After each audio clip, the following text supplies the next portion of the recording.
বলার কথা, সেইখানে তারা আজকে কি।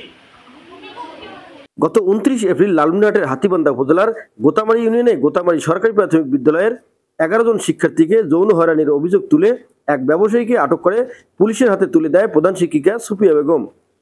পরে ওই যৌন হয়রানির অভিযোগ মিথ্যা বলে অভিযুক্ত আব্দুস সোবহানের পক্ষে মানববন্ধন করেছে এলাকাবাসী।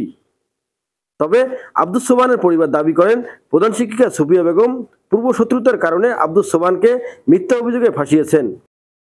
পরে আব্দুস সোবহানের পরিবার ওই বিদ্যালয়ের প্রধান শিক্ষক ও সহকারী শিক্ষকের বিরুদ্ধে ইউনো ও জেলা শিক্ষা অফিসার বরাবর অভিযোগ দায়ের করলে মঙ্গলবার দুপুরে তদন্তে আসেন 3 সদস্য বিশিষ্ট একটি তদন্ত কমিটি।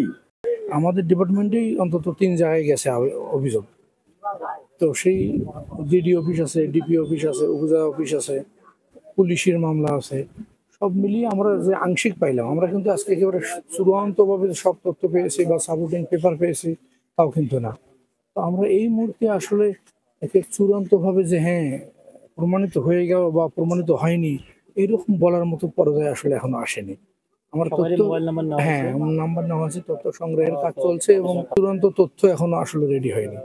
আমরা চলমান আছি, ইনশাল্লাহ হয়তো আরো 2-4 দিন পরে আমরা বিষয়টা আরো ক্লিয়ার হতে পারবো। একই অবস্থা সবার জন্য।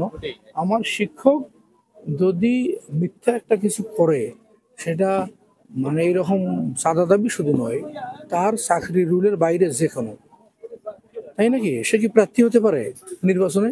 পারে না। সে কি কোনো প্রার্থীর জন্য বক্তব্য দিয়ে ঘুরে বেড়াতে পারে স্কুল বাদ দিয়ে? পারে না। কাজেই যে কাজগুলো সে পারে না সেগুলো করলে অবশ্যই তার বিরুদ্ধে ব্যবস্থা নেওয়ার সুযোগ আছে এবং সেটা আমরা নেব, এটা আপনারা নিশ্চিত থাকেন।